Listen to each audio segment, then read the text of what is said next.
Assalamualaikum warahmatullahi wabarakatuh. Saya Sabila Bening. Saya Anumila. Kita perwakilan dari podcast SMA Muhammadiyah 7 Surabaya. Saksikan podcast Semam Seven berikut ini.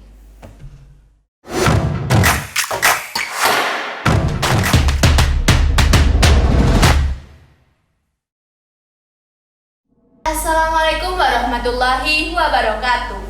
Kembali lagi di Pose Podcast Mom Seven, dipersembahkan untuk generasi milenial.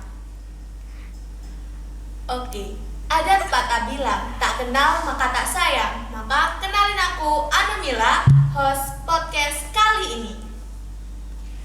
Nah, episode kali ini khusus untuk MEA 2020. Apa sih MEA itu?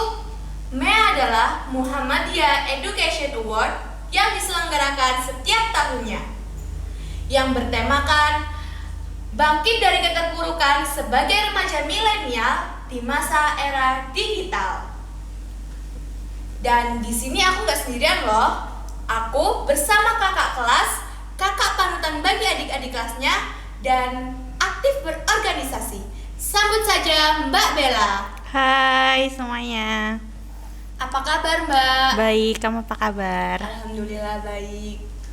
Tadi di sini siapa yang ngantar? Aku diantar ibu. Aku diantar ibu. Naik kendaraan. Tak pikir jalan kaki. Masa toh? Ada banget lah. Berapa jam sih rumah sampai sini ke sekolah? Aku lagi stay di luar kota. Jadi aku lagi di Tulungagung sih. Jadi kesini dari jam 5 subuh tadi pagi, mungkin sampai sini jam 9. Iya, demi podcast ini kan, bener banget. Terus jam 9 sampai sini mungkin aku berangkat jam 5 kayaknya. Wow, jam 5 subuh. Jam 5 subuh. Iya. Pasti ngantuk nih. Tidur di mobil ya? Iya. Iya. Akhir-akhir ini lagi sibuk ngapain sih? Aku lagi sibuk nyari universitas sama jurusan, sama lagi sibuk ikut bimbel. Bimbel buat persiapan kuliah aja. Berapa persen mbaknya ini udah mempersiapkan untuk PTN nanti? Aku kalau PTN nggak terlalu berharap sih sebenarnya, cuma kalau dapat alhamdulillah, kalau nggak ya udah nggak apa-apa. Paling persiapannya udah 40-35an lah. Terus kan ini kan di masa SFH ya, masa SFH PJJ. Lah itu menurut Mbak menyenangkan atau malah kayak nggak menyenangkan gitu? Jujur kalau dibilang menyenangkan sih menyenangkan ya, karena belajarnya di rumah. Jadi belajar di mana aja bisa, nggak bisa bolos sih sebenarnya. Jadi tetap kehitung masuk. Terus nggak enaknya paling pelajarannya agak membosankan ya menurut aku. Terus sama apalagi kalau misalnya koneksi internetnya kayak gitu, jaringannya. Terus sempat kesal nggak sih sama yang SFH ini? Terus begitu bagaimana caranya Mbak itu beradaptasi dengan kondisi seperti ini? Kesel sih enggak. Ya itu seneng tadi, soalnya kan belajar di rumah. Walaupun kita misalnya sambil jalan-jalan pun juga bisa kan belajar sekolah masuk gitu. Untuk adaptasi sih awalnya agak susah ya, karena iya dari online ke offline itu kan transisinya cepat banget kan. Terus kita juga dituntut harus cepat mengerti juga tentang pelajaran, jadi agak susah, agak ya seperti itulah. Ya bener banget sih, kayak aku juga sama untuk berusaha bisa mengikuti kondisi seperti ini gitu. Terus begitu kan banyak nih ya teman-teman dari kita itu kayak kurang enjoy, begitu lalai juga belajarnya. Itu bagaimana sih caranya Mbak untuk bisa ngasih tips lah? Kalau tips sih nggak ada tips paten ya, cuma coba deh cari spot-spot yang nyaman buat kalian. Kalau misalnya kan kita udah belajar di rumah itu kan dari masa pandemi itu dari awal Maret ya kalau nggak salah. Iya, 9 sampai 10 bulan yang lalu. Terus misalnya kalau kita belajar di kamar terus kan kayak agak bosen kan. Coba deh cari misalnya kayak di ruang tamu. Yang pertama sih tempatnya harus aman ya, nggak ada gangguan. Misalnya kan kalau punya adik kan mau lari-lari kayak gitu-gitu kan. Terus habis itu cari iya, jauh dari kasur itu penting banget. Soalnya kan kalau kita belajar di kamar terus deket sama kasur itu kan kayak ada rasa magnet-magnetnya buat goleran-goleran rebahan kayak gitu kan. Terus ya udah Apalagi sih. kalau misalnya online kelas itu kan kayak didengerin terus tinggal tidur. Iya benar. Jadi kayak banyak juga yang lalai sama pelajaran. Terus PR-nya kadang Mm-mm. juga Tapi lebih banyak sih deadline yang cepet banget. Kamu ngerasa nggak kalau deadline-nya itu kayak misalnya dikasih tugasnya jam 9, jam 12 harus dikumpulin. Itu sering banget kan, kayak pusing aja gitu. Belum lagi tugas yang kemarin-kemarin belum dikerjain. Itu kan jadi numpuk. tolong ya guru-guru. Iya, tolong ya Pak, Bu. Pengertiannya. Ya. Sekarang kan kayak serba digital nih Mbak. Mm-mm. Kayak kita tuh nggak bisa lepas dari gadget itu. Bagaimana sih cara kita bisa memanfaatkan waktu luang bermain gadget itu? Gimana caranya? Ya, menurut aku sih ya boleh memang kita mengikuti arus globalisasi dan perkembangan iptek.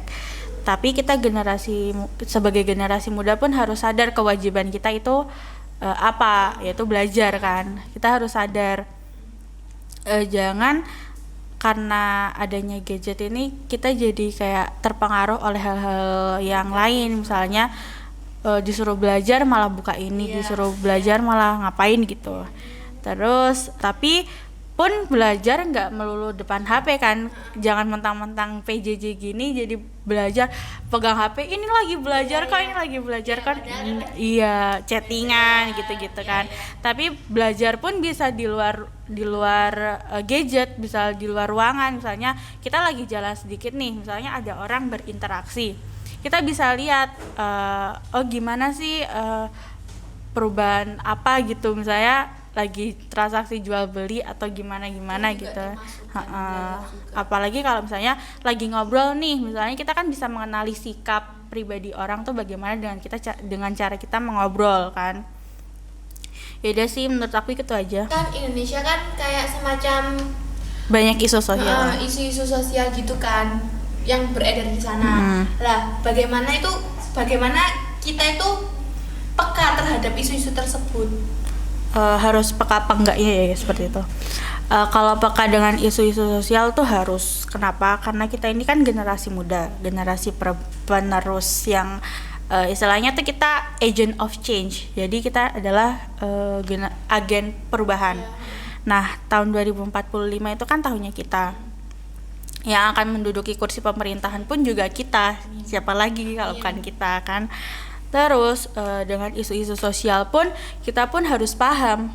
Masa kita misalnya ya duduk di kursi pemerintahan tapi kita tidak tidak mengerti isu-isu sosial terjadi pada tahun misalnya akan membahas tahun ini ya. Tapi kita tidak mengerti isu-isu sosial pada tahun ini ya yang ada di masyarakat seperti itu. Jadi pun kita harus paham, apalagi Indonesia sedang terpuruk karena pandemi ini kan. Makanya kita dituntut untuk harus paham, untuk bisa mengerti seperti itu. Gini, terus begini. Ada 4 tipe pemuda di Indonesia. Yang pertama adalah pintar tapi tidak peduli. Biasanya ini orang-orang yang sombong, yang dia pintar tapi dia ya udahlah terserah lah Indonesia mau ngapain nggak peduli. Dan misalnya ada juga nih pintar tapi dia tidak peduli, terus dia kayak lebih memilih negara lain, dia nggak cinta sama Indonesia seperti itu. Yang kedua adalah tidak pintar tapi peduli, biasanya nih yang kemakan berita-berita hoax gitu kan. Yang di itu kan maaf ya mama, kandang mama. Ya misalnya kayak di Lambe Tura misalkan kayak kita kan nggak bisa apa ya, kita harus nyari beritanya kayak gitu. Yang ketiga adalah tidak pintar dan tidak peduli, itu jangan sampai sih. Terus yang terakhir adalah yang pintar tapi dia peduli. Nah, semoga kita semua dari golongan orang-orang tersebut ya. Terus kita tinggal pilih deh mau nomor berapa, mau nomor 1, mau nomor 2, apa nomor 3, nomor 4 gitu. Terus misalnya kalau ada yang tanya gini, Kenapa sih kita harus pintar? Ya kita hidup di zaman yang semuanya bersaing digital. Jadi kalau kita nggak bersaing, gimana mau maju kayak gitu. Terus ada yang tanya misalnya gini, kenapa sih kita harus peduli? Gini ya, ibaratnya tuh para pejuang punya tongkat estafet kemerdekaan nih. Para pejuang itu nyerahin ke estafet itu ke generasi selanjutnya. Terus generasi selanjutnya itu nerusin lagi ke kita generasi selanjutnya. Nah, di situ kita akan menggenggam tongkat estafet itu sebagai generasi muda yang akan meneruskan bangsa ini, yang membuat perubahan. Siapa lagi sih selain kita yang akan meneruskan perjuangan bangsa Indonesia ini? Terus ada hadis mengatakan bahwa khairun nas anfa'uhum linnas, yang artinya adalah sebaik-baiknya manusia adalah yang bermanfaat bagi orang lain. Nah, orang lain ini adalah bangsa Indonesia ini, masyarakat Indonesia ini. Jadi kita harus membuat hal yang bermanfaat untuk masyarakat Indonesia, seperti itu. Tadi kan Mbak Bella kan menyinggung tentang digital ya. Nggak jauh-jauh, temenku nih, nggak usah jauh-jauh dari temenku. Aku sendiri pun ya, itu kayak jujur banget. Aku bilang ke mama, aku banyak tugas, padahal itu aku main HP.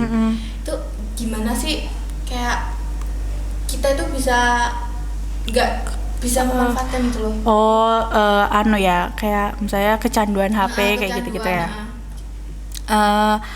Untuk itu misalnya gini ya, kita harus tahu batasan mana yang cukup, mana yang enggak. Kalau misalnya kita lagi gak ada tugas, ya udah bikin hal produktif lainnya. Kalau misalnya bilangnya ada tugas padahal main HP, itu stop aja sih menurut aku, karena nggak bisa ya. Iya, karena kecanduan itu, makanya yang sesuatu yang berlebihan itu tidak baik. Sebaiknya adalah dihentikan saja. Terus misalnya ada lagi nih, misalnya ada contoh ya, misalnya ada seorang anak itu dia kecanduan gadget dari pagi, jadi dia main dari HP dari pagi sampai pagi lagi, tapi dia menggunakan gadgetnya itu untuk hal-hal yang tidak bermanfaat. Misalnya dia nonton 17 plus dan lain-lain. Itu kan ada sebuah penelitian mengatakan bahwa menonton hal-hal seperti itu akan merusak sel-sel otak kan. Jadi kecerdasannya akan menurun, daya ingatnya pun akan menurun. Jadi sebaiknya sebelum itu menjadi kebiasaan, menjadi sesuatu hal yang tidak bisa dihentikan, tolong di stop ya. Soalnya itu nggak baik banget buat kita, buat otak kalian, buat daya ingat kalian, karena jujur ini tuh bermanfaat untuk semuanya. Jadi tolong jangan terlalu edik atau yang lainnya seperti itu. Terus nggak itu aja sih, kayak seperti temenku ini kayak kecanduan banget tentang game online gitu. Iya, kayak gitu kan. Boleh sih sebenarnya game online, apalagi kan sekarang udah kayak ada lombanya kan, e-sport yang lain-lain tuh. Boleh sih sebenarnya itu, tapi jangan lupain skill itu boleh ditingkatin, tapi yang lebih penting adalah pelajaran. Nah, pelajaran sama skill itu harus seimbang, nggak boleh dari antara satu ini tuh lebih. Jadi nggak boleh misalnya skillnya tinggi, pelajarannya rendah, apalagi pelajarannya tinggi, skillnya rendah, itu nggak boleh, karena skill dan pelajaran itu tetap akan berguna di dunia kerja nanti, seperti itu. Nah, terus kan Indonesia ini kan kayak lagi masa pandemi ini kan. Lagi sedang terpuruk-terpuruknya kan. Nah, itu gimana sih caranya biar kita tuh nggak terus terpuruk? Gitu.